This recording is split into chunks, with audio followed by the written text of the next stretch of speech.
Hello everyone and welcome to the Hobby Guard. What does Doomguy, or the Doomslayer from the Doom games, a Space Marine from Warhammer 40,000, Gats from Berserk, Thorfinn from Vinland Saga, Kratos from the God of War franchise, and the John Wick from the John Wick movies, and many more characters and heroes have in common? We will talk about that in this video today, specifically probably focusing on Doom, because I am in my Doom glazing period for two particular reasons. First of all, I am mad at the current moment at Games Workshop, so I don't want to talk about Warhammer. I will provide some reviews of the books later down the road this week. And the second reason is I am absolutely gutted about what happened with ID Software, so I will continue to glaze them for just a bit more, because I think they deserve all the praise that they can get in this moment. Not only the people who are still working at the company, but the people who got laid off. Unfairly, I would think, at least some of them. I mean, statistically speaking, some of them had to be lousy workers. There's a lousy worker everywhere, right? In every office there's, the lousy one, the lazy one, but I digress. I'm sure most of them were perfectly fine people. What do they all have in common? They all have something that I have come to understand as holy fury, righteous vengeance, righteous brutality. Now, the concept of holy fury is something that I got introduced to early on, precisely by the Doom games, when I was only 9 or 10 years old.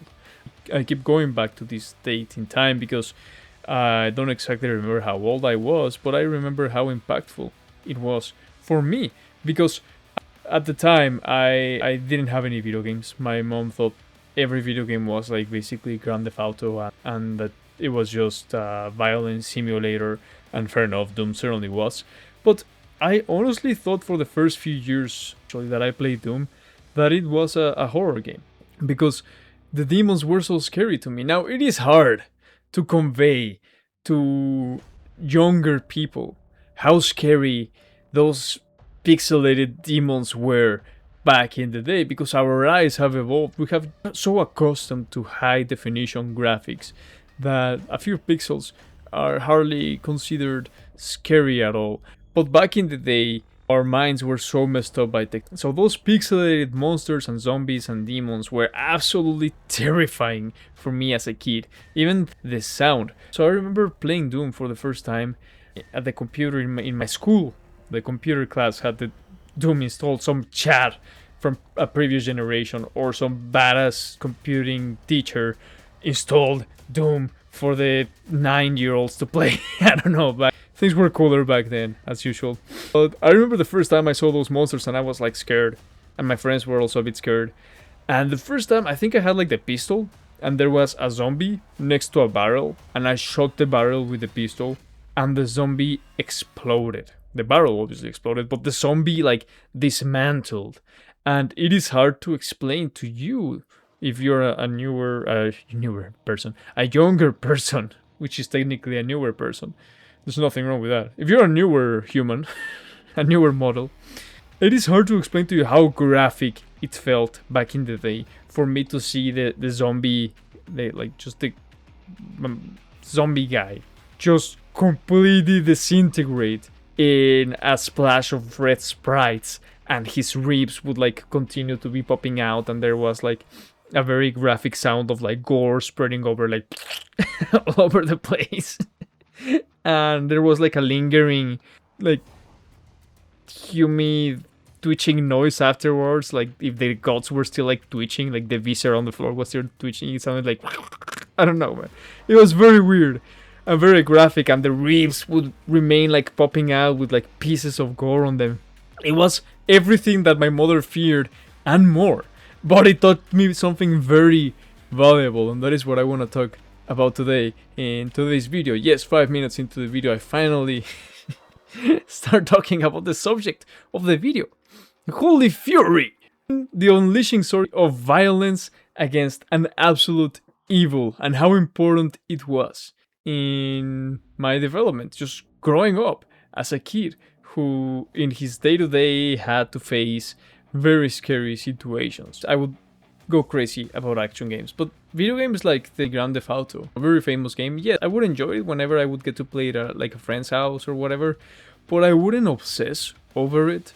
And even when I would like borrow the game or something, eventually I would get tired of it. Like I never finished one of those games because they just got boring. Because yeah, you can run over people, but in the end they're just people. You're just a bully. You're just abusing your power, your ability, and that, I guess that's kind of like a power fantasy for some people. But me personally, I was more into the heroic fantasy because I used to be heavily bullied at school.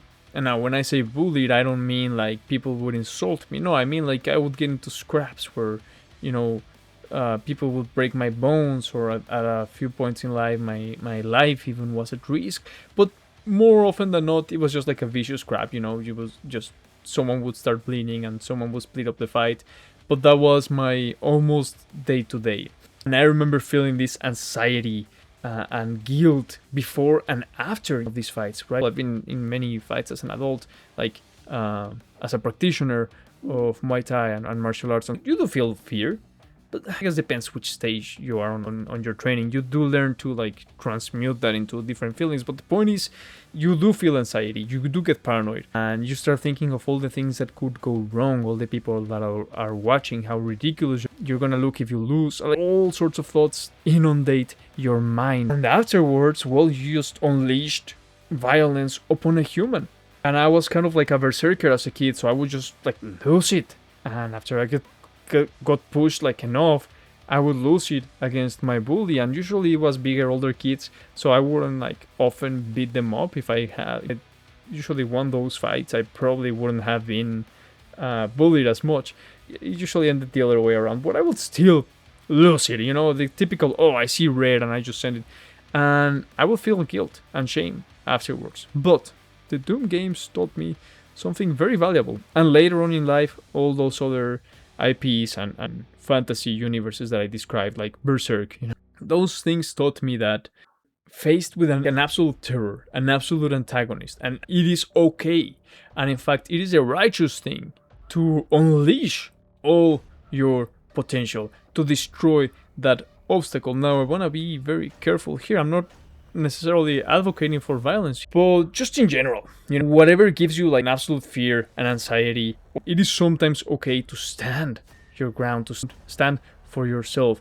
I remember, this is kind of silly, you know, to make that comparison to video games, but as a kid, this really helped me. And I realized it might sound like I am saying, oh yeah, my mom's fear were founded, video games were teaching me violence, but it's not that. It is way more than that. Video games were also teaching me restraint and to keep a cool head, to not panic, to remain stoic in a situation where I couldn't get out and I'm not necessarily in control of all the variables and all the factors around me and all the dangers around me, but I am in control of how I choose to react to them. And that is where like that stoicism comes from early in my life. I'm not saying like I was a stoic as a 9-year-old, but I started interacting in that way. I was certainly a very neurodivergent kid. You could argue I still am a very neurodivergent unk. But I remember that feeling of the only way out is through. And I'm almost sure like that's what the original Doom game said, like in the intro of the game, the description, because it didn't quite have like a full story, it just had like a paragraph. And if it didn't literally say that, maybe I remember mistranslating it because I didn't speak like very good English when I was 9, obviously. But that feeling of the only way out is through, you know, you're already in this situation. There's already like threats all around you. There is danger all around you. What are you gonna do? You can't walk out of this. You can always quit and give up, but that doesn't make things better usually. So you push through. You unleash everything that you have against the enemy, against the opponent. And as I was explaining in my other video the other day, to this day it is very much the same when I play like the newer Dooms, where they are a lot harder, to me at least, and you have to like juggle a bunch more weapons and skills and mechanics, and I just don't have the time to practice all that much. All that I can do is just try over and over and over again. And so I unleash shamelessly, remorselessly, my complete devotion to violence, to hurting the enemy, to destroying the obstacle ahead of me. And that is just very gratifying. And that's literally how I defeat the obstacles in the game, and believe it or not, in life. That's why I mentioned, for example, like the Space Marines from Warhammer 40,000. Yes, there are no good guys in Warhammer 40,000, but the Space Marines, they are sort of aspirational for men, like an aspirational archetype for men, because they are basically not lobotomized, but propagandized so hard. Like growing up, they are brainwashed so hard, is indoctrinated or mentally programmed to basically remove everything that would hold them back from unleashing the ultimate violence that they can, and everything else gets potentialized, gets boosted. All their anger, their aggression, their fearlessness. All I'm not saying like women can't find that inspirational, but for men it is, I think, a very archetypical aspiration, right? And again, maybe that's just me being autistic about it, but I always thought that was something very cool. Space Marines are like the ultimate example of that, very much like the Doomslayer, and they are characters almost reduced to like their basest instincts, but they can still use that for good, for the protection of others. But we see these reflected in the old myths as well. And usually that comes also with a warning of how you can be consumed by your own rage if you only act out on rage. I mean, there's many examples of this, but you have like Hercules, for example, in the old Greek myths, or more recently, I think, Gats from Berserk, or even Kratos of God of War, even though I'm not a huge fan of the newer God of War games, at least not the story. But these are modern myths that show us how you can become a victim of your own rage if you're not careful. And I don't want to like talk too much about like actual violence, but sometimes in life you have to go against the current. You know, when everyone is holding back, sometimes it pays off to be the one to act, even if it has consequences. If you're doing the right thing, why hold back? If you know what the right thing is, just go for it. That's all the motivation that you need. You do not negotiate with evil. A reminder, if you will, that there is a good reason to act at times. To maybe do physical violence is wrong. I would argue it's always wrong, unless you use it to stop more violence, right? And you could make the same argument with a lot of things in life. You know, it's wrong to be selfish, unless you have to be selfish at point. If at work you're getting overburdened with tasks, there's comes times where you're gonna break. You know, if in a friendship you're not being selfish enough, you're just doing everything for everyone else, there comes a time where you won't be able to be a good friend. Or again, if in a friendship you have a friend who keeps digging himself or herself themselves into a deeper and deeper hole, and they have certain habits, or they're doing certain things that you can tell are driving them in the wrong path. Sometimes it pays off, and in fact it is the rightful thing to do, to put them in their place and tell them exactly how you feel. And tell them, hey, you're being a moron right now. You know, like, you're my friend, I love you, and I say this because I care for you, but I have to be an asshole to you right now, because what you're doing is not fair to yourself, and it's not fair to your friends, and it's not fair to you. And same goes for like family members, and just stand up for what you believe is right. Stand up for what you believe is good. And again, obviously do it in a mature, healthy, understanding, and kind way where possible. But also do it for yourself, you know? When you're just getting overwhelmed by things, just remember, the only way out is through. Truly, the only way out is through. So do not give up. You know, summon whatever strength you have from within you and just channel it at your obstacles and push through, and you will prevail, and you will feel like a badass on the other side of that wall that was blocking your path and your progress. I'm not advocating for violence, nor will I ever. I'm just saying, I'm advocating for putting all your effort into fighting the absolute evil, which may often take very forms. It's usually not a person. Sometimes, more often, it's a thought or an idea that got into a person, and that person might even be yourself. Maybe you're self-deprecating, maybe your depression, maybe your bad habits. It might be an addiction, and I certainly like have had some experience in that area as well. So those inner demons, you can, particularly with those inner demons, you certainly need to unleash your violence towards them, so that in the end you can integrate them. I don't want to get too Jungian with it, but that archetype again of the holy fury, the holy violence of the berserker that goes relentlessly, unyielding after the demons, after his enemies.